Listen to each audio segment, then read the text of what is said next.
What if I told you that the biggest threat to your business isn't a shiny new competitor or even a new tech disruption? Nope.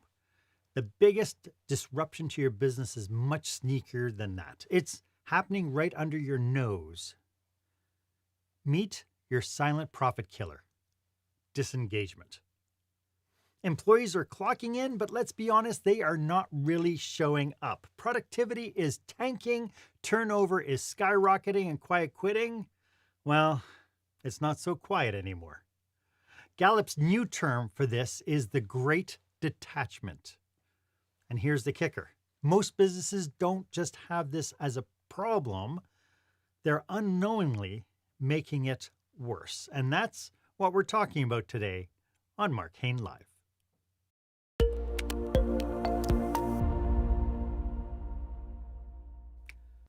Welcome to this episode. This is where small business owners and entrepreneurs develop new skills to help them create the jaw-dropping, show-stopping experience that their customers and their employees deserve.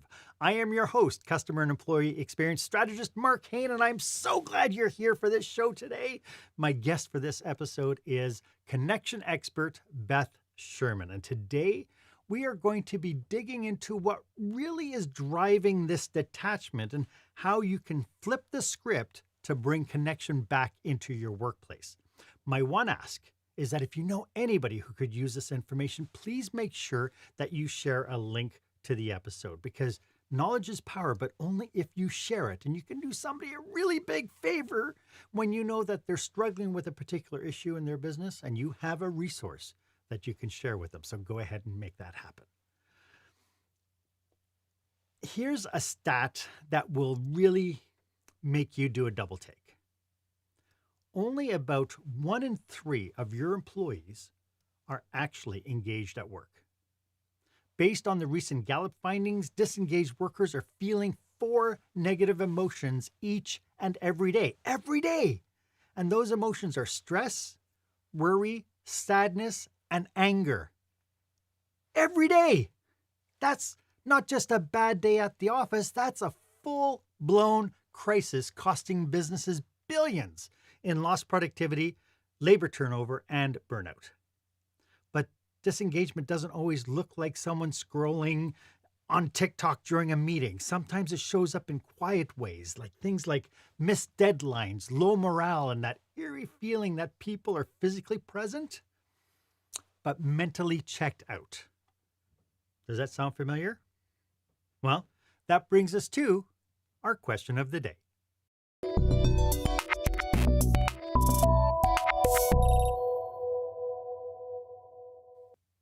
So, what is disengagement really costing your organization? How much time, talent, and energy is slipping through the cracks while your team struggles to feel connected and motivated? I'd love for you to be part of this conversation. Why don't you go ahead and drop your comments and questions in the comments here? Because if any of this hits close to home, today's episode is going to flip the way you think about workplace connection. And we're going to uncover what you can do about it. I am so pleased that our guest today is someone who truly understands the power of connection. Beth Sherman is a 7-time Emmy Award-winning comedy writer who has crafted jokes for some of the biggest stages in entertainment, including The Late Show with David Letterman, The Tonight Show with Jay Leno, Ellen, and even the Academy Awards. But Beth isn't just about punchlines and laughter. She's on a mission to help businesses and leaders harness the transformative power of humor to build stronger teams, foster meaningful connections, and tackle the workplace challenges that we all face. Whether she's writing for top-tier shows, performing at comedy clubs, or even entertaining troops overseas, Beth brings a unique perspective on how humor can create real, lasting impact. Beth, welcome to the show. I am so tickled you're here today. It's my pleasure to be here, and I hope I have your consent for the tickling. You do indeed. Okay, good. Before we get too deep into today's topic, could you maybe tell us a little bit about who your clients are, how you serve them, and what the end results are? Sure. So I kind of 2 categories, but they actually all are probably under the same umbrella. I work a lot with leadership, and I work with leadership sort of in two ways. One, directly to help them add add humor to the workplace. But adding humor isn't just about, it's not about cracking jokes. I'm not trying to make more comedians. Good Lord, we don't need more. It's about emotional connection. And what humor is, what laughter and smiles are, it's emotional connection. And I show people how to do that at work in an appropriate way, because it's such a fast track to people feeling included, and the sorts of things that make them, well, plug in. Yeah. So I do it in that context, and I also help them as speakers and communicators. I help them engage an audience, because you can have the best message in the world, but if people don't want to listen to you, or you're not interesting to listen to in some way, shape, or form, it's you're kind of wasting everyone's time. Yeah. It's so interesting how we kind of downplay, like everybody thinks that they're really good communicators because I sent out a memo or I had a 3-hour staff meeting or whatever. But there's so much in the whole phrase communication that it is actually a skill that needs to be built. It's not something we're inherently born with.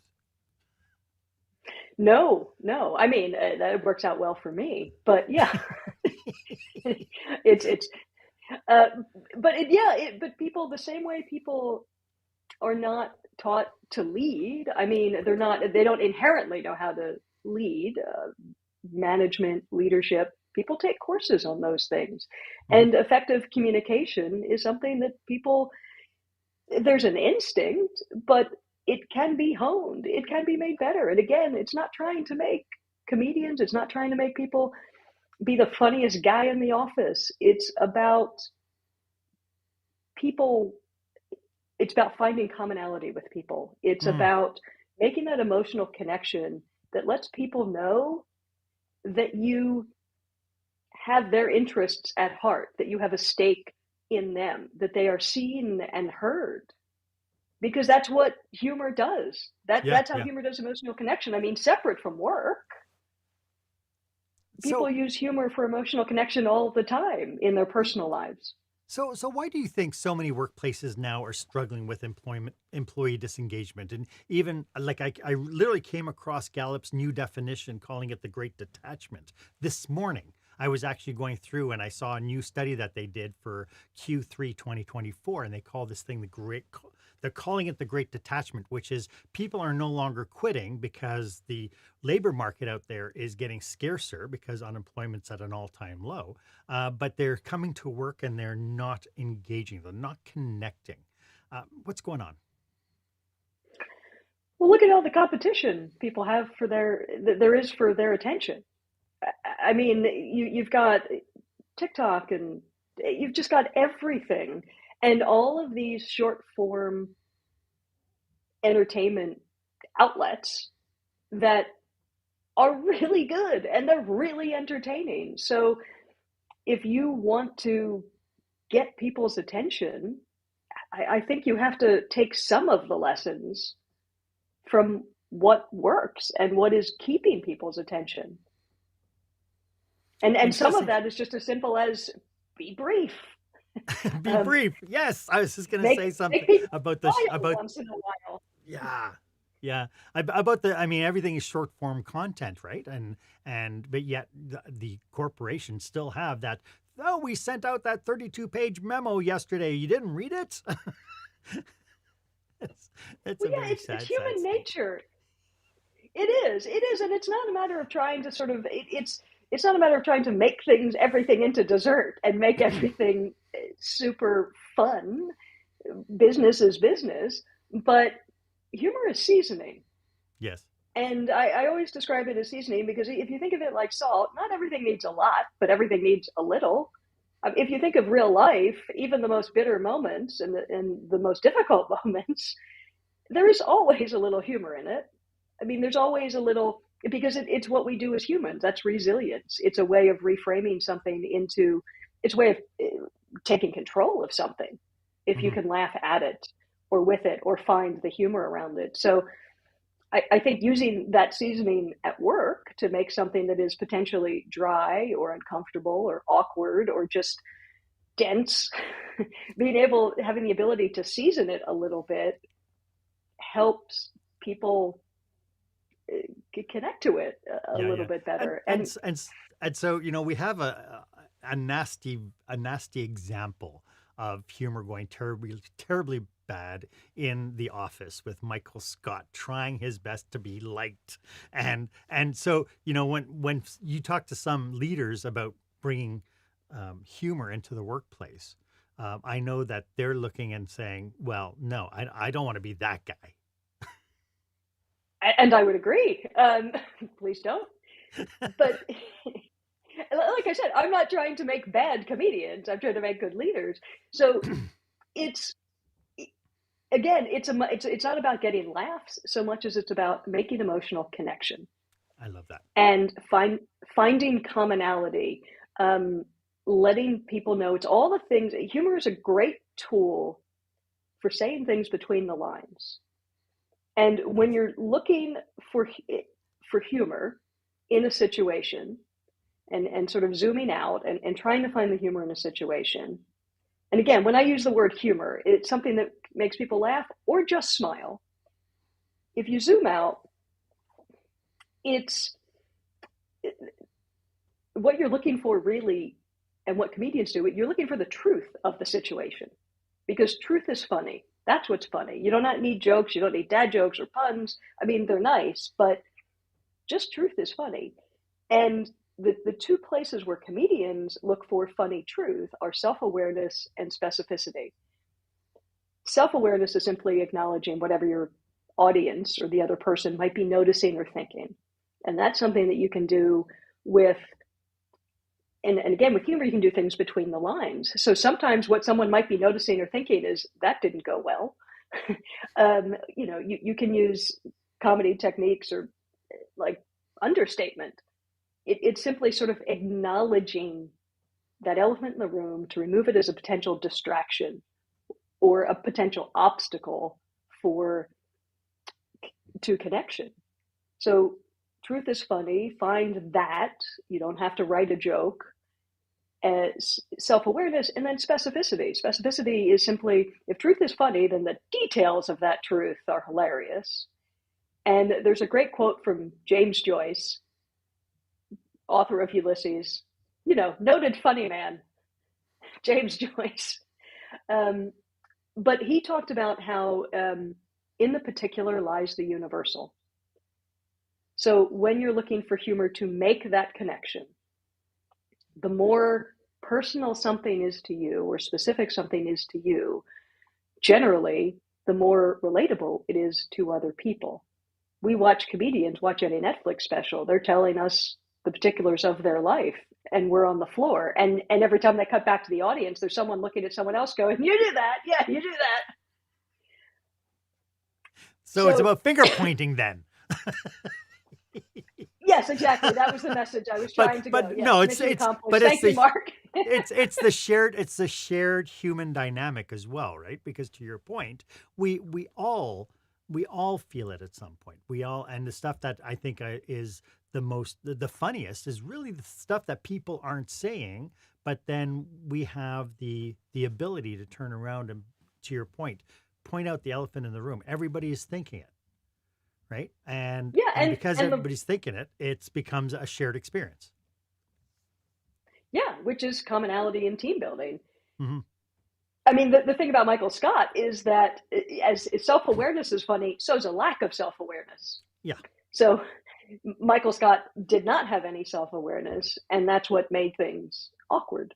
Yes. And but then the lack of self-awareness also creates is some of the areas where you create a toxic work environment because of lack of self-awareness. It's not really something that in a lot of businesses it's not something that triggers a lot of laughs, but a lot of frustration and kind of, I like to call it. It used to be the water cooler talk. I think now it's the Keurig machine talk.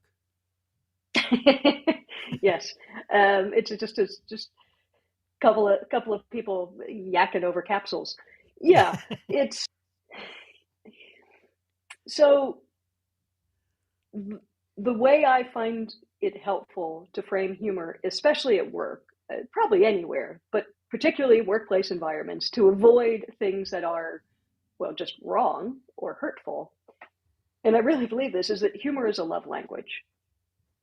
If you frame humor as a way to lift people up, it's a lot harder to go wrong. It's a love language. It's a way to say things that we couldn't or wouldn't say directly.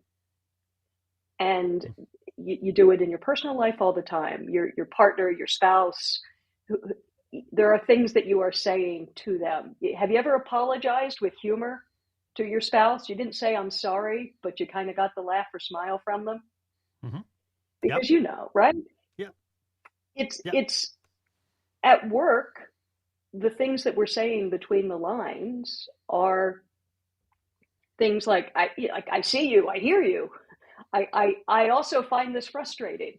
It's things like that you're using to lift someone up, make them feel better. It's not just a matter of getting a laugh, especially if you're trying to get a laugh at someone's expense. You're using it as a tool, and a tool has a purpose. I mean, humor is a tool just like a hammer is a tool. You can use a hammer to build something, or you can use a hammer to hurt someone. Mm-hmm. And sometimes the hurt's unintentional. You ever hit your thumb with a hammer? Probably didn't do it on purpose. So mistakes happen, but you can tell from how someone's using the hammer what their intent was. If they're running around the mall swinging it, they're probably intending to hurt someone. But if they're just kind of not a great carpenter, okay, so something's going to happen. But I think there is context. Yes. Hold on, I think I can put about 4 more analogies into that if you... Oh, I know. It's so interesting when you start delving into it, because I think every one of us have experienced certain things in our lives. Some things are painful to us, but then at the same token, even some of those painful things, like, a leader's ability to want to be a perfectionist, and then they mess up, and being able to go to the team and say, hey, who has 2 thumbs and really messed up this project? This guy. Is a way that we can get past some of the stress of the mistakes, stress of failure, stress of things not going the way that we want as well. And I think it's a really good way to kind of diffuse everybody's anxiety when you're getting together and realizing something didn't go the way we hoped it would. Yeah, and you can pretend things are fine, but we all know they're not. Right. And it just becomes a bigger and bigger elephant in the room.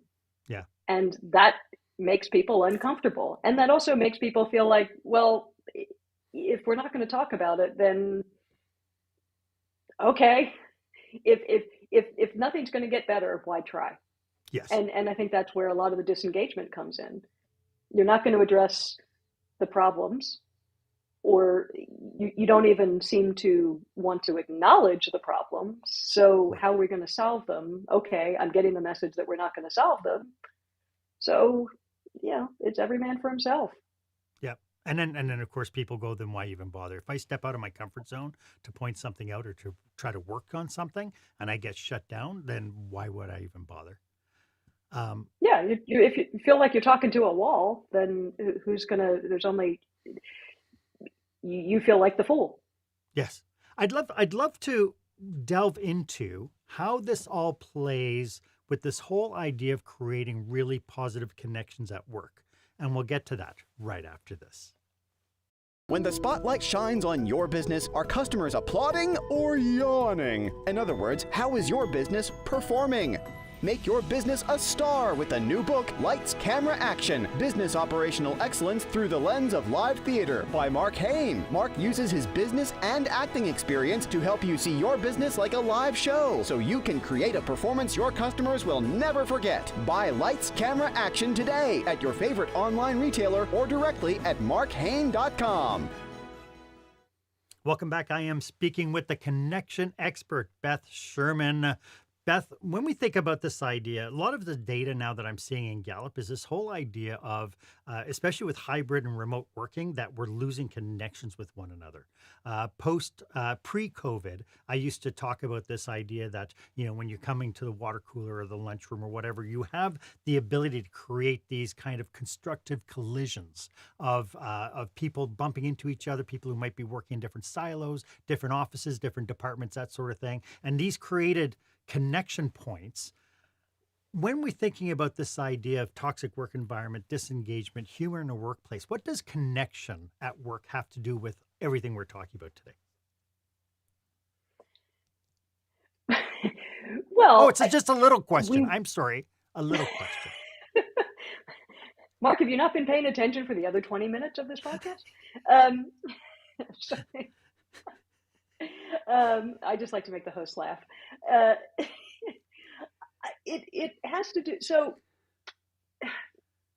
Well, we don't know each other. We don't know the commonality. I mean, if you don't if you don't know what makes someone laugh, if you don't know what makes someone smile, if you don't know anything about anyone, it's hard to care, right? I mean, if we're all different places and we're all, I mean, I've worked on remote teams. It's tedious. I mean, you end up on the Zoom, sort of frantically texting the two people that you know on the Zoom, trying to see if you can get a reaction out of them, or at least that's what I would do.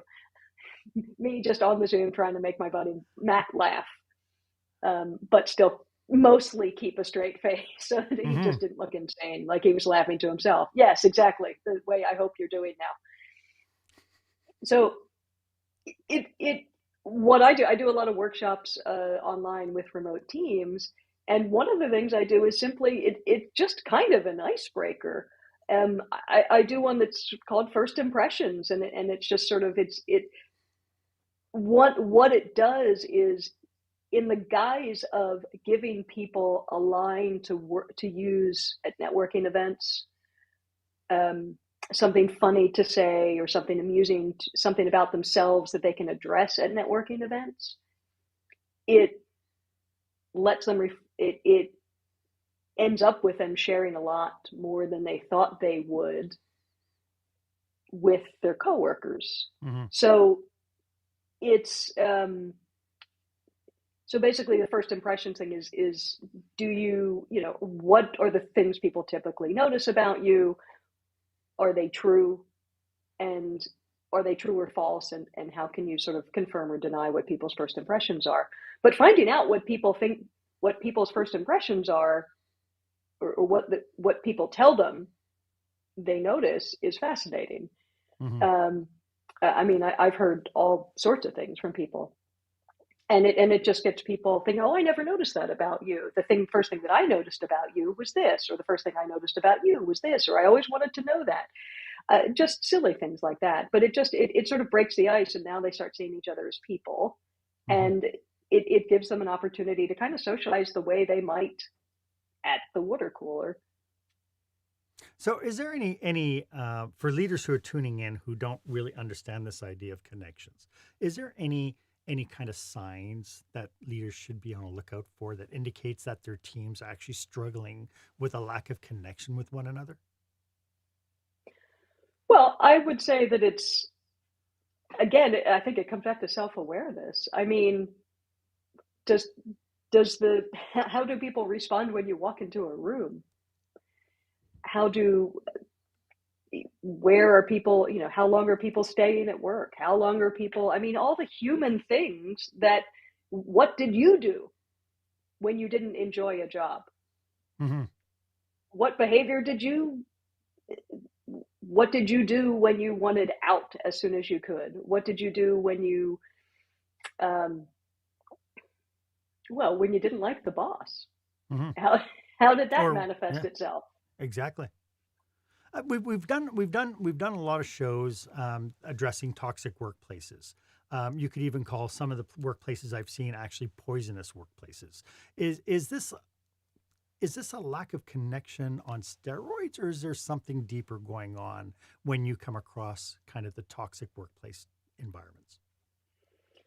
Well, look, I'll be honest. I'm going to stay in my lane. I'm a comedian and a comedy Yeah. writer. So when I talk about how to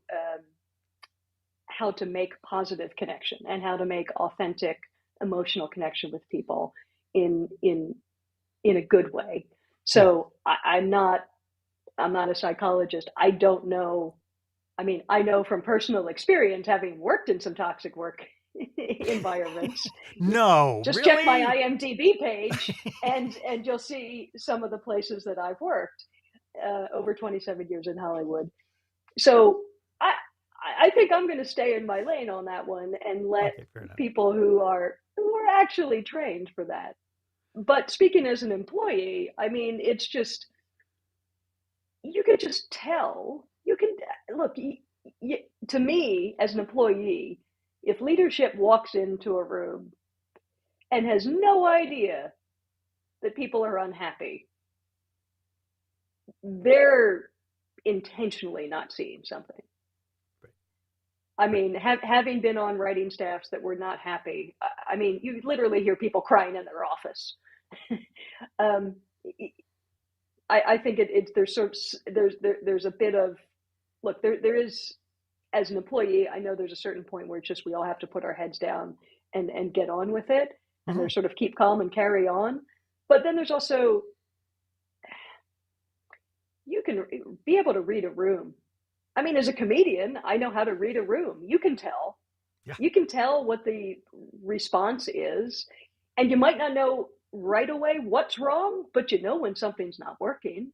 You know when usually I'm getting a response from people. I mean, in comedy or any kind of, well, you've spent time on stage, you can tell. It's always a dialogue. Even if one person's speaking, it's always a dialogue. And if the other person isn't giving back to you what you usually get, there's that spidey sense. You know something's not right. Yeah. Something's wrong. Whoop, Yeah. whoop, we're going down. We're going Yeah. down. This isn't good. So, And as a performer, you sort of have to push back a little bit. It's sort of, then it's going, okay, I'm not going to go into the regular material. I'm going to check in. Maybe I'll check in with the front row. Maybe I'll sort of do something active to get a little bit of engagement. Or maybe I will acknowledge the elephant in the room, which is, quiet night, how hungover is everybody? I mean, this is in stand-up, but is there some way, something you can sort of, use humor to ask in a way that ask something between the lines. Ask is everyone okay? I mean, as a leader, maybe you should just be asking, is everything okay? To your point, it takes self-awareness, but it also takes a level of humility, and it takes a trusting kind of environment as well.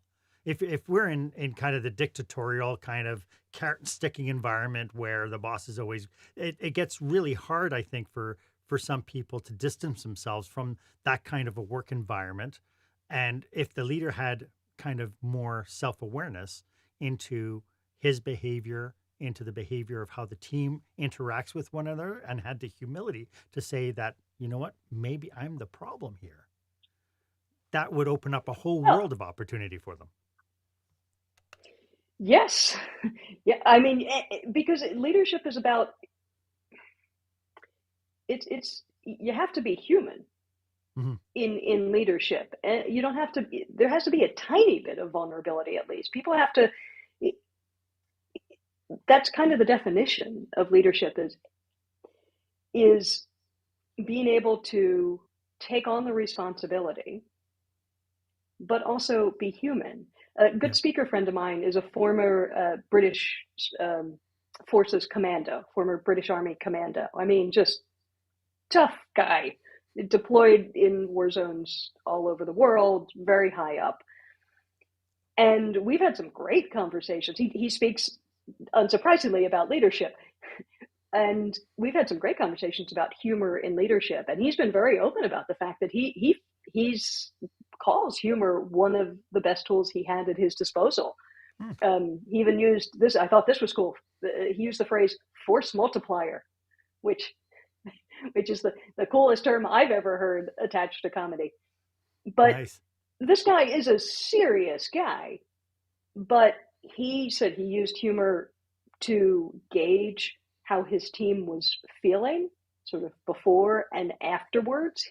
Mhm. You know, is the person who's usually got a lot of energy to them or got a lot of energy in their response, not really giving them much back.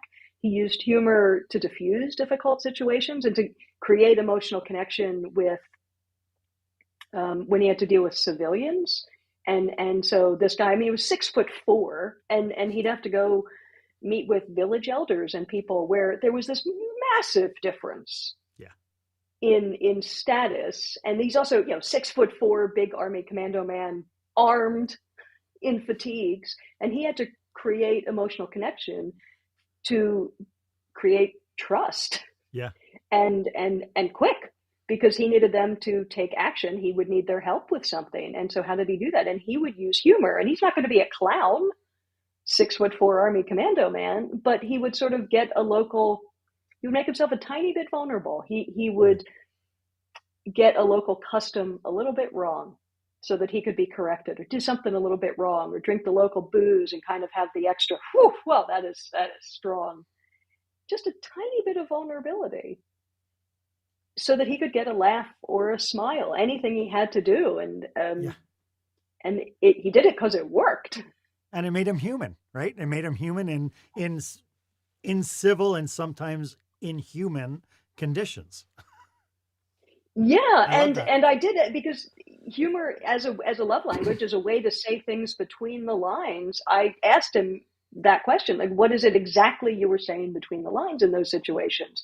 And he said, I was saying that inside this uniform is a person. Yes. And that, to me, feels like the definition of leadership. I hold the authority, or I hold, I have some sort of authority over you, or I hold authority. But inside this uniform, inside this authority, inside this responsibility is a person. Dealing with other people. Yeah. Well, dealing with other people, yeah. Yeah. And then I assume he started singing "People Who Need People Are the Luckiest People in the World." Because probably, and with this whole cabaret of backup dancers and all armed with AK-47s. Yeah. Big Streisand fans. Big Streisand fans. There you go. I've met lots of entrepreneurs and leaders who, when you think about this idea of having them bring their personality to the forefront, which is really what we're talking about, lightening up kind of and being ourselves and being the real human that we are. A lot of leaders would push back and say that things like humor in the workplace would undermine professionalism. What do you say to the people tuning in who go, I can't be funny because my business is really serious? Oh, excuse me. Yeah, I mean, the push credibility. People worry that it's going to undermine their credibility. Yes. But, we just talked about big army commando man. Let's call him Paul, because his name is Paul. Oh, he's English, so it's Paul. Paul.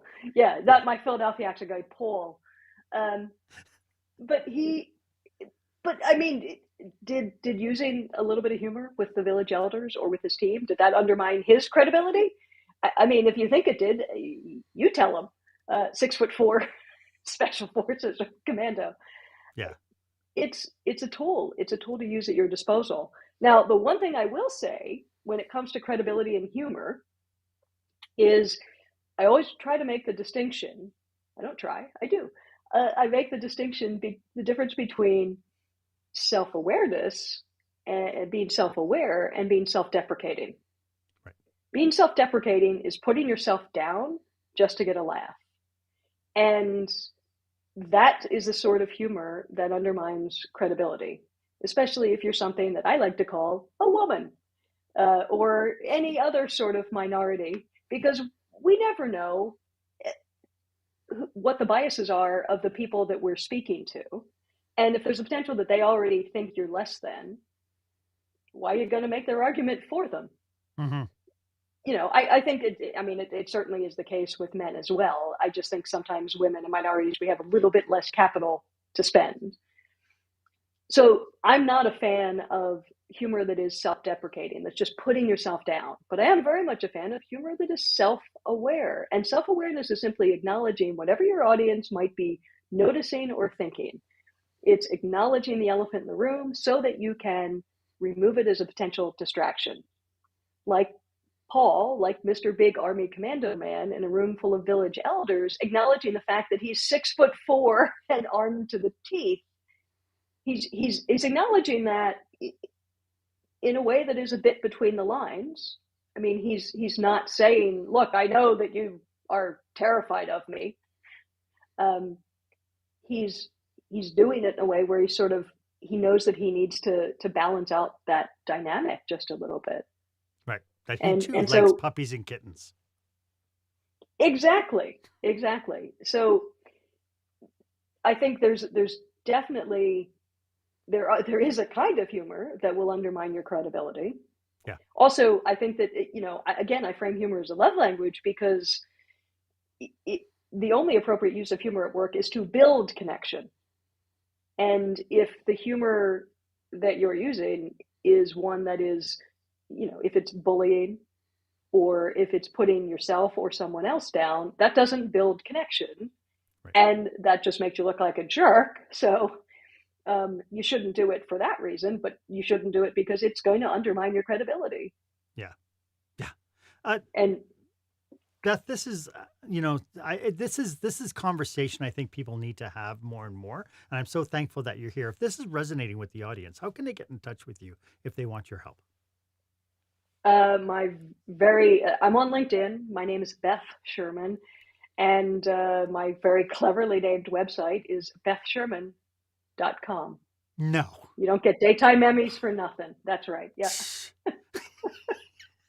So you mentioned this idea about bullying versus of course, in comedy circles, they call it punching down. We never, ever want to punch down. Mm-hmm.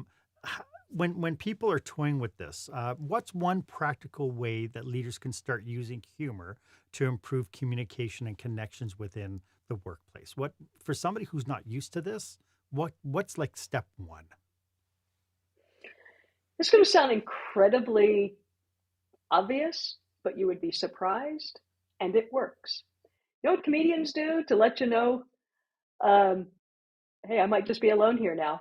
But what comedians do is we smile to let people know that this is going to be a good time. If you smile, it lets down, it encourages people to let down their guard. People will reflect back to you the energy that you give to them. And I have to always, even on stage, even now, I have to remind myself to smile because I talk about humor and I can very easily get very earnest and the smile comes off my face and it looks very, very intense. But if you just want to lighten the tone of an interaction, smile. It's such a small thing and it really does make a difference. I've been always a big fan, and having kind of worked in environments where the leaders kind of distance themselves from everybody else, where, the COO would come into the business and go up the escalator, wouldn't make eye contact with anybody, go straight to his office and nobody, and I always thought this idea of just, doing what is hospitable, which is to make eye contact and smile, does magical wonders to anybody that you touch. It also makes people wonder if you're a little weird. Well, yeah. There's a tipping point. There's a tipping point if you're just walking around smiling. I live in a big city. If I'm sitting on the train smiling, odds are no one's sitting next to me, which isn't necessarily a bad thing. Yes. Smile to yourself when you're on the bus. You'll always have your own seat. Well, and I know, I was very shocked when I went to England because I found that there were these little old ladies who didn't make eye contact and they looked really grumpy. And so I told my aunt, I said, next time I come, I'm going to get a T-shirt made and I'm just going to flash these old ladies and a T-shirt will say, smile and make eye contact. I need it. Well, good luck with that. Yeah, it's a stodgy bunch. But yeah. Well, I lived in New York for a long time. I'm from Philly. I lived in Los Angeles for most of my career. And now I live in London, as you can tell from the accent, of I course. can, yeah. Uh, Brilliant accent, by the way. You adapted so well. Brilliant accent. Yeah. Uh, I'm noticing also there's an American flag behind me in the shot. I'm not doing a good job of looking like that. I'd like to, love to talk a little bit for the leaders who are really looking at this going, yeah, I need to change something. I need to change an approach or whatever. I'd love to get into some cautionaries and pitfalls, and we'll get to that right after this. When you're delivering an important speech to a huge audience, it's easy to lose your place or go way over time. Give yourself an advantage with the Pro Speaker Presentation Speech Timer app. No more checking your watch or calling for time. The Pro Speaker Presentation Speech Timer app keeps you on track with easy-to-see timers, even changing color for visual prompts during your speech. And you can set audio cues to practice, or set it to vibrate so you don't even have to look. Be the pro you know you are. Download the app at speakerpresentationtimer.com. As you can tell, Beth and I are committed to serving business leaders just like you. So if you would like to explore how we could be of benefit to you, maybe if you're planning a retreat or a leadership training or a conference, drop us a line. Our contact details are in the show notes, and we are here to help you. We are here to serve. Interestingly enough, I have a comment somebody popped in a comment. Josh Anderson put in, what if I have a hard time being funny in general? Well, Josh, I'm sure you are funny at some point or time. Small children, your partner, you've probably made someone laugh, smile, chuckle at some time in some form. So I would push back against that just a tiny bit. But look, not trying to make comedians here. It's about connection more than it's about comedy. It's about being human, and I'm almost positive you are. It's about showing people that part of yourself and being just a tiny bit vulnerable. But a good way, again, smile, and just have a bit of self-awareness. I mean, even if you want to try something, try a little bit of understatement. If overstatement is exaggeration, understatement is when something really awful happens, go, well, that wasn't great. The pandemic, it wasn't great. You're saying the opposite of what it was, but people know what you're actually saying. But again, I think to some degree, people who don't use humor often, there's an advantage to that. Because, look, humor, if you're thinking of it as a seasoning, if you think of it as salt, you don't always need a lot, but you always need some. But look, you put a few flakes of sea salt on chocolate, it's amazing. You don't need a lot, just a couple of flakes, and it just absolutely transforms it. So some people are little sea salt on chocolate, and it makes it stand out more. There are some people, though, because they feel very comfortable with humor, or it's more their nature, then they're going to be salty movie theater popcorn. But you don't have to. A little bit goes a long way in your leadership style or in speaking. I mean, I work with speakers. I work with a lot of speakers one-to-one on sort of adding that seasoning to their talks. And the people who are very, very serious, man, when we get them, we get them 2 or 3 things over the course of 40 minutes. But those things land really strong because it's so unexpected. And it's usually because it's something really good or something that really tickles them, or we found this wonderful moment. So the bar is low, but that's not a bad thing. That means people are going to be so thrilled when you deliver on it. Yeah. And again, it's about this idea of just bringing your authentic self into work, because I think we all have stuff that makes us laugh, whether that is a puppy or kitten video or something that puts a smile on our face. We all have that at some junction. I don't think I've met anybody who's been completely humorless, except for maybe the accountant. This chief financial officer needs a little help. Maybe, but I'm sure there are things. I'm sure they found a partner. Yep. Using a sense of humor. There's someone that they can make smile. Again, not trying to make comedians here. I don't need the competition. Just trying to to make people smile.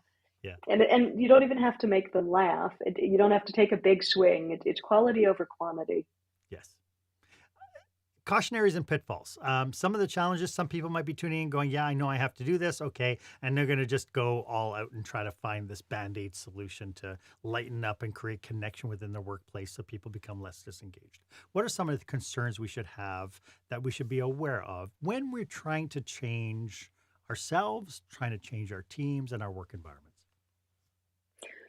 Well, the first thing we talked about was credibility. So there's always pushback. You don't want it to damage your credibility. So go for humor that is self-aware rather than self-deprecating.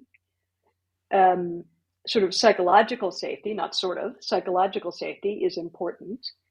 And we covered that a bit. We covered that humor, if you frame it as a love language, a way to lift people up, it's a way to say things that you couldn't or wouldn't say directly, but it's a love language. It's a way to lift people up, period. Mm-hmm. If what you're saying does not result in connection, then you're working against yourself. So that's a pitfall. And I got to tell you, as someone who is professionally funny, who's been in writers' rooms for going on 30 years, telling someone, don't take it personally, it's just a joke, that's gaslighting. I mean, yeah. I find a lot of stuff funny. I find a lot of inappropriate stuff funny. I've been in comedy clubs, but especially at work. Again, the only purpose of using humor is to build connection. So when you tell someone, don't take it personally, it's just a joke, then that you're gaslighting them. And also, you're not good at joking. Because, again, I have a rule, my personal taste, even in a comedy club, is unless everyone's laughing, it's not funny. So the art and the craft of it, that's my personal opinion. I mean, at work, everyone must find it funny, period. But for me, even in stand-up, I think the craft of it and the art of it is figuring out how to take a subject that is potentially controversial and find something that we all agree, find the commonality in it. Something that people get confused by is the difference between the subject of the joke and the target of the joke. So, and again, this is more for outside the workplace, but the subject of the joke could be something that's controversial, but the target of the joke could be hypocrisy. It could be something that is very common, something that we can all agree on. Mm-hmm. So it's something, a joke is not necessarily bad or hurtful just by nature of what the subject is. I think we've all made jokes. Now you have to know your audience. You have to know where you are. You have to know if you're on a comedy club stage or if you're at a meeting, if you're at work, know your audience, read the room. And, it's interesting that you said, because I've heard a lot of people say things like they'll start a conversation and say, I hope you don't get insulted by this, or don't take this yeah. personally, but, and the implication is that's the way you're going to start your sentence, just stop. But if something yeah. does come out of your mouth and you realize that, and you have to tell people, oh, I'm sorry, that was just a joke, being human enough to be able to turn around and say, you know what? That was in really bad taste. I apologize for that. Would help build those bridges yes. that the inappropriate comment that may have slipped out might have caused, right? And so again, it's this idea of being human again, right? Again, you mentioned having a love language and caring about the other person to realize, oh, what I just said, it sounded good in here, but when it came out, it sounded like garbage. I'm so sorry. Yes, exactly. And look, yeah. that's leadership too, isn't it? That's owning your mistakes. That's sort of the buck stops here, and yeah. I did that. And I will say from the other side of it that, look, I used the hammer analogy earlier. You can use a hammer to build something or to hurt someone, but sometimes people make mistakes. Sometimes you hit your thumb with the hammer. If you're the thumb, that sounded better in my head. But if you're the thumb, the person that gets hurt, people make mistakes, and sometimes hurt is unintentional. And in comedy, there's something, in stand-up, there's something called vetting the heckler. And vetting the heckler is, you're on stage, you hear something and you think, did I just hear that? Did I just hear what I thought I heard? And what we'll do is we'll sort of throw something back at them to make sure that we heard what we thought we heard, not just the line, but the intent behind it. And it can be anything, like, oh, you missed rehearsal, we cut your part out. Just throwing a feeler out there, and then gauging the reaction of the person who said something. If they laugh, yeah, all right, we're fine, let's keep going. Mm-hmm. If they get belligerent, well, now we know where we stand. Yeah. It's vetting the heckle. Yeah. I love this. And I think that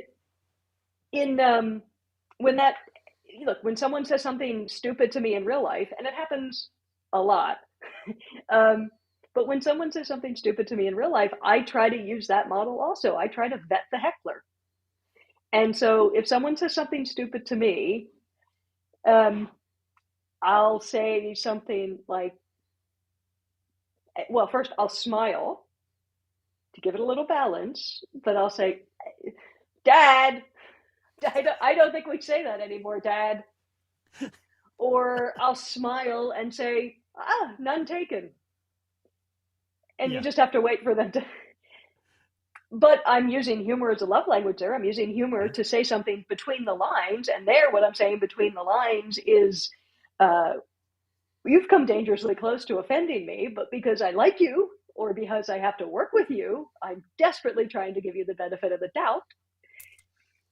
So that's vetting the heckler. And again, you can tell from their response, I will say 8.5 times out of 10, that person will fall over themselves apologizing, because they'll suddenly realize how that sounded or what they said. They apologize real quick when other people in the room are laughing at what I said. Mm-hmm. But if they double down on the insult, well, now we know where we stand. Right. And now you're intentionally trying to provoke me. And if we're in a professional situation, I'm not going to hesitate to take whatever next step is available to me. What's interesting about all this is I gave you a chance. It really is this idea, like Viktor Frankl said, between stimulus and response is our ability to choose. And so really, that's what we're talking about here, is we get a stimulus, we get somebody hurting our feelings, and we can choose how we're going to react to it. We can give it a beat.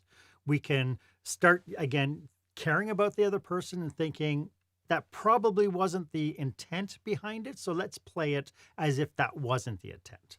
And then address it that way, and then see what happens. And if it was the intent, then you have a choice about that relationship as a whole. Yeah, look, people make mistakes, and I think things have context, and sometimes, I mean, God knows, things have fallen out of my mouth as jokes where I suddenly realized, oh, geez. Because but you have 7 Emmys. How could that be? Yeah, for things that got me taken out of classrooms, which is not having much of a filter and calling. And look, we said earlier, truth is funny. Yes. And sometimes pointing out that truth or pointing out that elephant in the room, it's, yes, professionally, for me, as someone who is professionally funny, that is an incredibly valuable skill. But it also means I am very good at apologizing when I need to. And that's, again, another human condition. Boy, this has been a really great discussion, Beth. As we wrap up, do you have any last thoughts about what we've been talking about today? Is there something that we missed or a thought that you'd like to leave people with? Did we miss anything? I don't think so. I think it's the fastest 54 minutes in my life. See, now there's a straight line I'm not going to touch. Well, I would say, please don't be afraid to use humor. As someone who is, I know it's 2024, and I know the world has changed, and there's an awareness that didn't used to be there. But the things that are funny, And humor is, as a tool for connection, is just incredibly valuable. And I really hope that we don't throw out the baby with the bathwater, because it is used correctly. And again, it's the same way we use it in our everyday life. Think about how you use it with your kids, with your partner, whoever you use it with our friends. We use it because it's emotional connection. It makes us feel closer to them. Don't you feel closer to someone who makes you laugh or smile? I mean, it makes you feel seen and heard and understood when someone has the ability to do that. It cuts through everything else. And it reminds us that, it makes us feel really close to them. And so using that and making people feel that in business is powerful. And it's, my message is just, yeah, please don't be afraid to use it. Learn, like any other tool, how to use it well. Yeah. But please use it. Love it. Go Could you be remind funny. everybody one more time how they can get a hold of you? I'm on LinkedIn as Beth Sherman, and my website is bethsherman.com. And I Easy to find. speak, I do workshops, and I work one-on-one with people. Love it. Beth, thank you so much for doing this with us today. This has been absolutely stellar. I've enjoyed every single moment. As have There's I. another Thanks so much straight for line having for me, you. Mark. I want to. This has been absolutely brilliant. Loved having you. Thank you so much. My pleasure. Why don't you let? Oops. Why don't you let me know if this was of value to you? As always, my offer stands. If you would like 30 minutes of my time to brainstorm your business with you and your team, feel free to book yourself on my online calendar. The link is in the show notes. It's the one marked meetwith.marchaine.com. It would be my absolute honor to be of service with you and for you. And while you're at it, why don't you go ahead, leave a comment or review about this episode? I'd love to get your feedback. Was this of value to you? And of course, if you haven't done so yet, why don't you go ahead, click the subscribe button. It's been an absolute blast having you along for this episode, and thank you so much for joining me. It has been a joy. My name is Marc Haine. I hope you stay safe, stay healthy, and I hope you dare to be the exception.